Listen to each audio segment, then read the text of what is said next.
Bismillahirrahmanirrahim. Assalamualaikum warahmatullahi wabarakatuh. Allahumma sholli ala sayyidina Muhammad wa ala sayyidina Muhammad.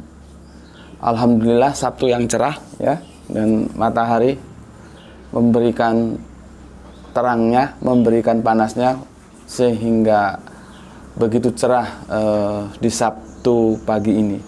Oke, seperti waktu-waktu yang lalu kita akan bincang-bincang santai, tidak terlalu serius ya. Meskipun hidup itu perlu serius, tapi tidak harus selalu serius ya. Kita bisa berbicara dengan santai-santai saja.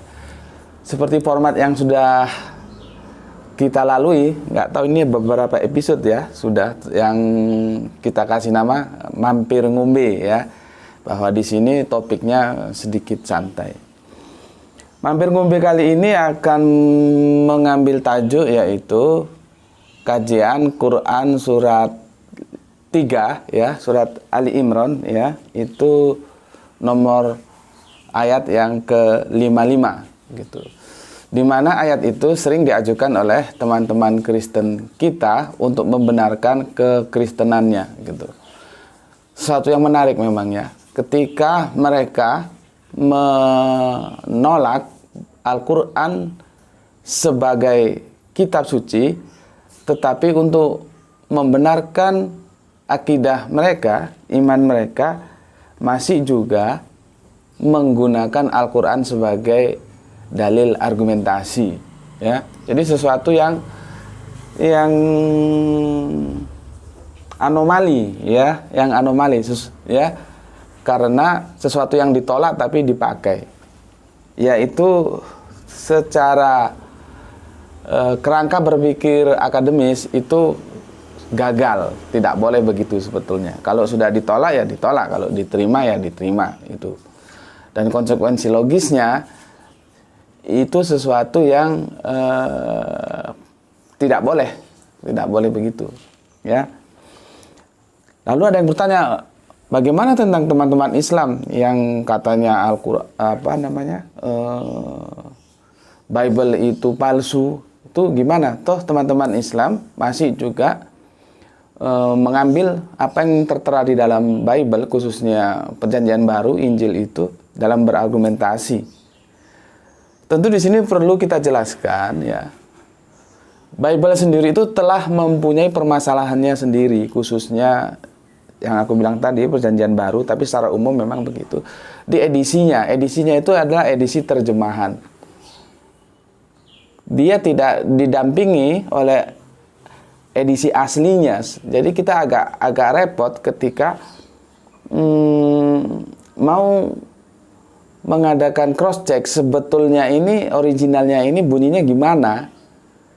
Itu kita agak kesulitan untuk merunut kembali ke original teksnya, karena original teks yang ada itu ya yang paling populer, yang tertua itu kan dalam bahasa Yunani ya, Gerik ya, itu nantinya akan diimbangi oleh bahasa-bahasa Latin, yaitu bahasanya orang Roma. Itu satu permasalahan tersendiri bahwa yang kita terima, yang kita pegang itu adalah edisi terjemahan kitab suci. Dan kita sudah sepakat bahwa terjemahan kitab suci tentunya bukan kitab suci. Oke. Di permasalahan berikutnya ada sebuah argumentasi, yaitu dari hadis Kanjeng Nabi.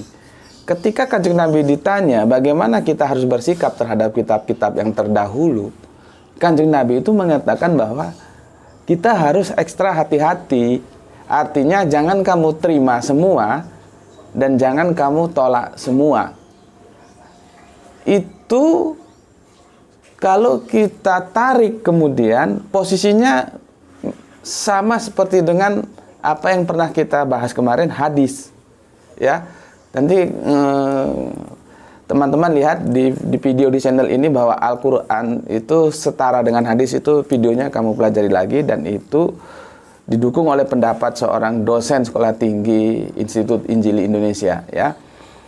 Dalam hadis itu kita bersikap begitu, kita tidak bisa menolak semua, tidak bisa juga menerima semua. Artinya apa? harus ada uji seleksi. Ya, harus ada uji seleksi, yang benar ya kita ambil, yang salah ya kita tinggalkan. Jadi posisi umat Islam terhadap Bible seperti itu. Itulah kenapa apologet Islam masih menggunakan Bible, khususnya kalau kita berbicara kekristenan perjanjian baru yaitu Injil ya, sebagai dasar-dasar argumentasinya. Jadi memang ada sebuah cerita yang berbeda gitu ya. Oke, itu penjelasannya. Sekarang bagaimana atau apa yang engkau beri ketika teman kekristenanmu mengajukan surat Ali Imran ya, ayatnya yang ke-55, sehingga dia mengatakan bahwa kekristenan itu adalah sesuatu yang benar. Ya, di sini kita harus memaklumi ya, karena apabila pernyataan itu diambil untuk mengajukan sebuah kerangka berpikir untuk membenarkan keimanan kekristenan, itu sebetulnya sesuatu yang sangat-sangat salah dan tidak benar. Dan itu terjadi karena tidak paham bagaimana dalam kita memahami, mengambil intisari pesan-pesan dari Al-Quran. Nah, sekarang aku akan jelaskan kepadamu sehingga engkau bisa menjelaskan kepada teman-teman Kristenmu. Oke, sebelumnya aku jelaskan jarak ya dari Kanjeng Nabi Muhammad sampai ke Kanjeng Nabi Isa dalam hitungan sejarah. Aku katakan dalam hitungan sejarah, itu artinya tidak sesuatu yang exactly ya.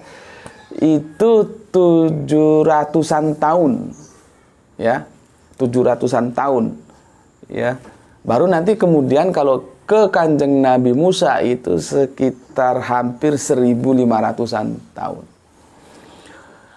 Masalahnya sekarang, dan ini sering ditanyakan oleh teman-teman Kristen, bagaimana seseorang yang hidup 750 tahun kemudian bisa tahu peristiwa yang terjadi ketika dia belum hadir atau ketika belum dilahirkan. Nah, kalau kita memahami bahwa Al-Quran, Injil, dan Torah, ya, begitu juga Suhuf Ibrahim, itu berasal dari satu sumber yang sama, yaitu Dialah yang Maha Tahu, maka kita menyebutnya sebagai Kitabullah atau kitabnya Allah, dan Allah itu adalah yang Maha Tahu. Itu sesuatu yang mudah untuk dipahami, karena Al-Quran sering mengatakan bahwa itu adalah berita gaib pada waktu itu engkau tidak ada di situ. Lalu bagaimana Kanjeng Nabi bisa tahu? Ya karena Kanjeng Nabi diberi informasi oleh yang Maha Tahu, oleh Allah sendiri yang mempunyai kitab-kitab itu. Ya kalau Kanjeng Nabi tidak diberitahu, ya Kanjeng Nabi tidak tahu. Begitu kerangka berpikirnya. Cuman karena dasarnya sudah salah ketika teman-teman kekristenan menjadikan bahwa Al-Quran dan kitab-kitab sebelumnya itu sesuatu yang terpisah dan dari sumber yang berbeda. Nah, di sana kegagalan total sudah terjadi, sehingga berikutnya melahirkan pemikiran yang salah. Oke, nah, sekarang kita harus tahu bahwa Al-Quran surat Ali Imran surat 355 ini harus kita jelaskan kepada teman-teman Kristen kita secara rinci. Pertama begini, kalau kita mau mengambil pemahaman dari sebuah sejarah, ini kan hubungannya dengan sejarah karena peristiwanya masa lalu ya. Kita harus tahu lokusnya itu di mana, temposnya, waktunya itu kapan, dan bagaimana deliknya itu bagaimana, deliktinya itu bagaimana gitu ya. Itu harus itu parameter dasar lah. Oke, aku minum dulu. Bismillahirrahmanirrahim.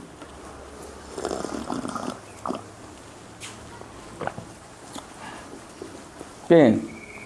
Sekarang kita tahu bahwa Quran surat 55 ini adalah sebuah informasi masa lalu, jadi sudah menjadikan sebuah cerita masa lalu disampaikan kembali oleh Allah kepada Kanjeng Nabi, maka karena dia bersumber dari Allah menjadi sesuatu yang benar karena dia dari yang Maha Tahu, ya.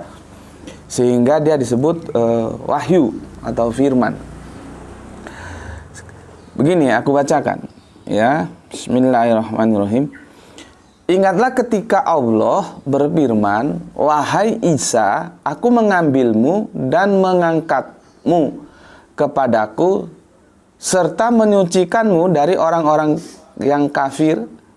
Nah, ini yang dikutip oleh teman-teman Kristen, dan menjadikan orang-orang yang mengikutimu, artinya mengikuti Kanjeng Nabi Isa di atas orang-orang yang kafir hingga hari kiamat. Ya. Perhatikan di sini. Dan menjadikan orang-orang yang mengikutimu, nah, domirmunya itu lari ke Kanjeng Nabi Isa atau Yesus, di atas orang-orang yang kafir hingga hari kiamat. Jadi mereka yang mengikuti Kanjeng Nabi Isa itu di atas orang-orang yang kafir hingga hari kiamat. Kemudian kepadaku engkau kembali, lalu aku beri keputusan tentang apa yang kamu perselisihkan. Nah, perhatikan pada diksi yang dirangkai dalam sebuah narasi, dan menjadikan orang-orang yang mengikutimu, yaitu Kanjeng Nabi Isa, mengikuti Kanjeng Nabi Isa maksudnya, di atas orang-orang yang kafir hingga hari kiamat. Oke.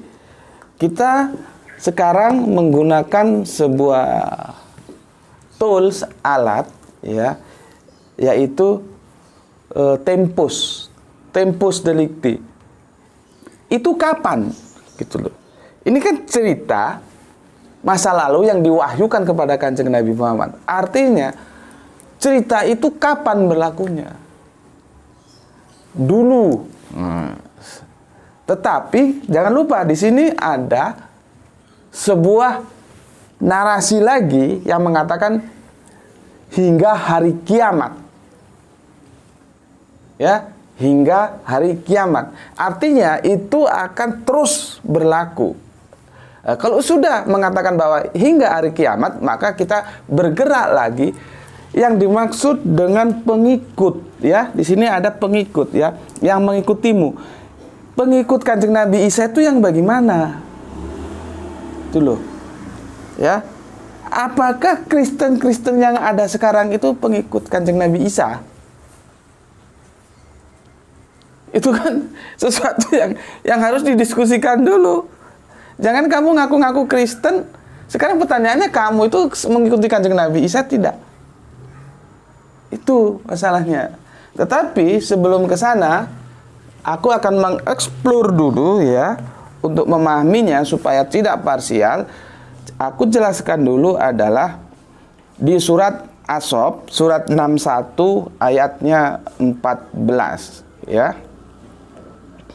Begini, wahai orang-orang yang beriman, jadilah kamu penolong-penolong, ya, agama Allah, sebagaimana Isa putra Maryam telah berkata kepada pengikut-pengikutnya yang setia. Siapakah yang akan menjadi penolong-penolongku untuk menegakkan agama Allah? Jadi ini bertanya Kanjeng Nabi Isa kepada pengikutnya. Siapa yang mau jadi penolong-penolongku untuk menegakkan agama Allah? Ya. Pengikut-pengikutnya yang setia itu berkata, kamilah penolong-penolong agama Allah. Lalu segolongan dari Bani Israel beriman dan segolongan kafir. Jadi terbelah dia, meskipun secara mayoriti kita tahu akhirnya lebih banyak yang menolak dari yang menerima, tapi ada juga yang menerima, ya. Jadi terpecah menjadi dua Bani Israel pada waktu itu, ya. Kuulangi lagi. Lalu segolongan dari Bani Israel beriman dan segolongan yang lain kafir, menolak, ya. Lalu kami berikan kekuatan kepada orang-orang yang beriman terhadap musuh-musuh mereka sehingga mereka menjadi orang-orang yang menang. Pertanyaannya, yang menjadi penolong-penolong itu disebut siapa? Ya. Yang menjadi penolong-penolong, ya, pengikut-pengikut Kanjeng Nabi Isa yang setia itu disebut siapa? Maka kita lari ke surat 3, surat Ali Imran yang ke-52. Bentar, aku minum dulu. Ya. Bismillahirrahmanirrahim.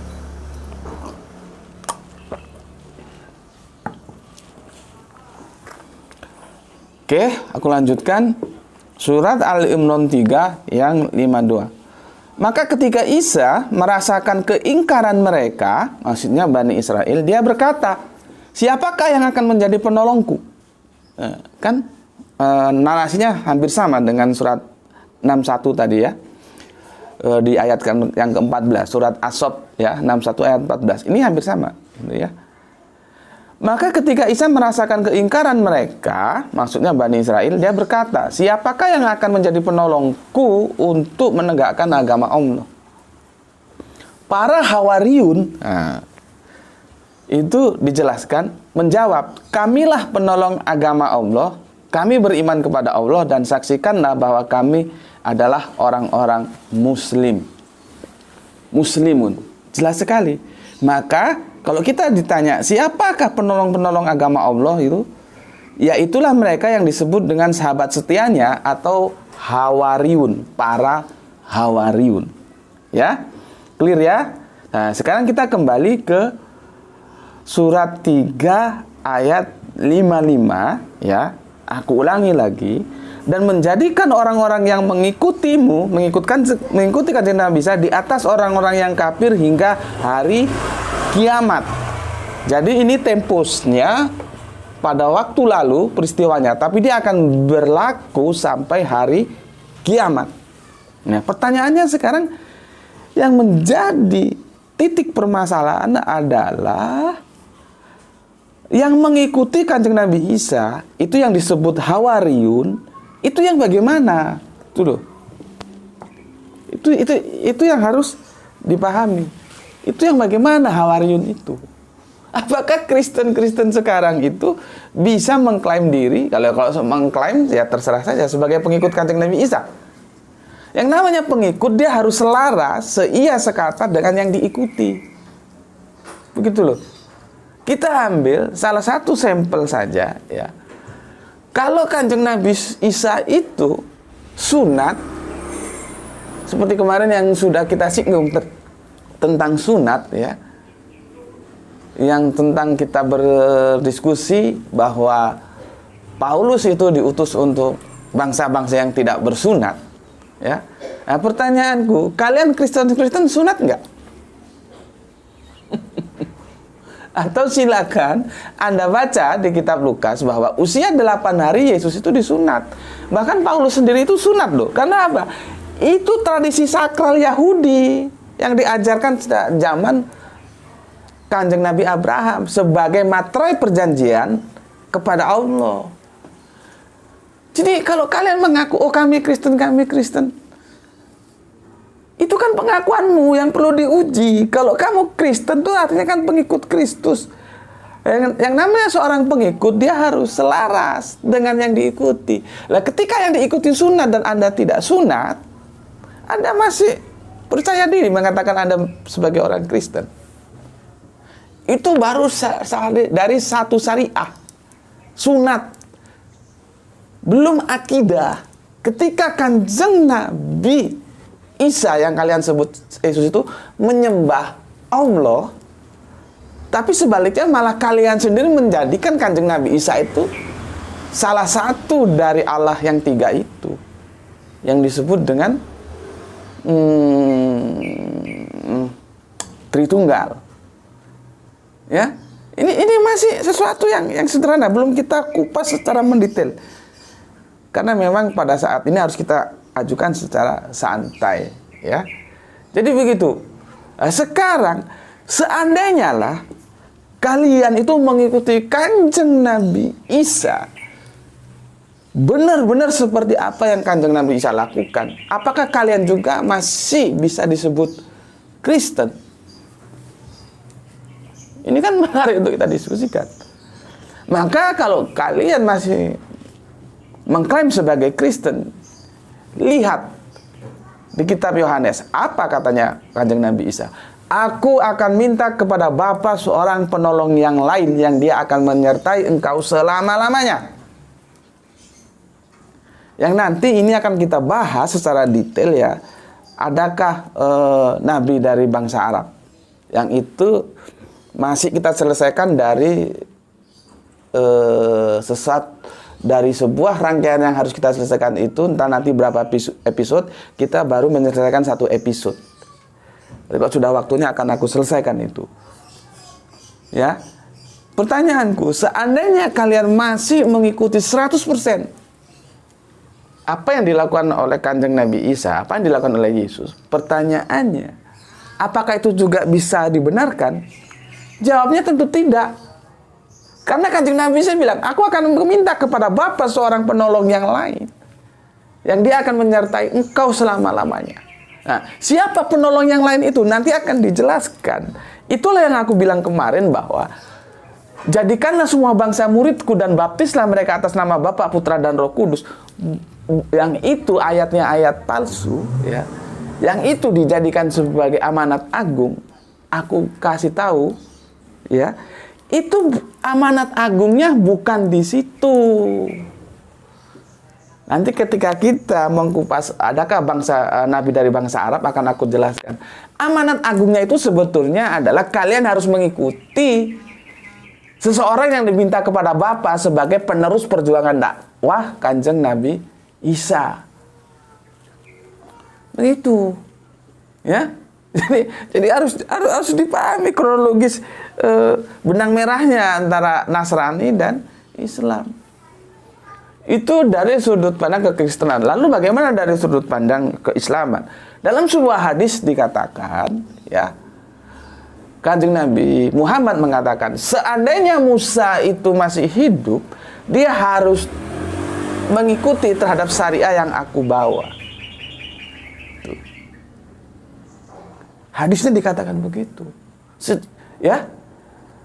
Hadisnya mengatakan begitu. Bayangkan, seandainya Musa masih hidup, dia harus mengikuti terhadap syariah yang aku bawa. Pertanyaannya, kenapa diambil Musa? Artinya Yahudi itu seharusnya ketika datang Kanjeng Nabi Isa, dia bermigrasi ke Nasrani. Nasrani juga ketika datang Kanjeng Nabi Muhammad harus migrasi ke Islam. Karena ini satu kesatuan benang merah. Yang jadi masalah kan orang-orang Kristen itu tegar tengkuk, tidak mau mengikuti Kanjeng Nabi Muhammad sebagai seseorang yang diminta kepada Bapa sebagai penolong yang lain. Tetapi jangan heran, memang sejarah itu berulang. Jadi sebetulnya Kristen ini hanya mengulangi sejarah tegar tengkuk yang itu sudah dilakukan oleh Yahudi yang juga tidak mau bermigrasi ke Nasrani ketika Kanjeng Nabi Isa datang. Itu loh masalahnya. Jadi kalian itu hanya mengulangi sejarah. Jadi kita sebagai orang-orang Islam ini tidak perlu heran kalau orang Kristen itu tidak mau migrasi ke Islam. Karena apa? Sejarahnya sudah ada dan itu mereka mengulangi seperti apa yang dilakukan Yahudi. Gitu. Ya. Jadi sebetulnya argumentasi yang disampaikan oleh teman-teman Kristen untuk membenarkan kekristenannya dengan mengutip surat Ali Imran surat 3 ayat 55 itu sesuatu yang sama sekali tidak mendasar. Itu kajian kita pagi ini dalam rubrik Mampir Ngombe, ya. Semoga bisa menjadi pelajaran bersama dan kalian bisa menjelaskan kepada teman Kristenmu. Itu dari aku. Sampai ketemu lagi esok ya. Assalamualaikum warahmatullahi wabarakatuh.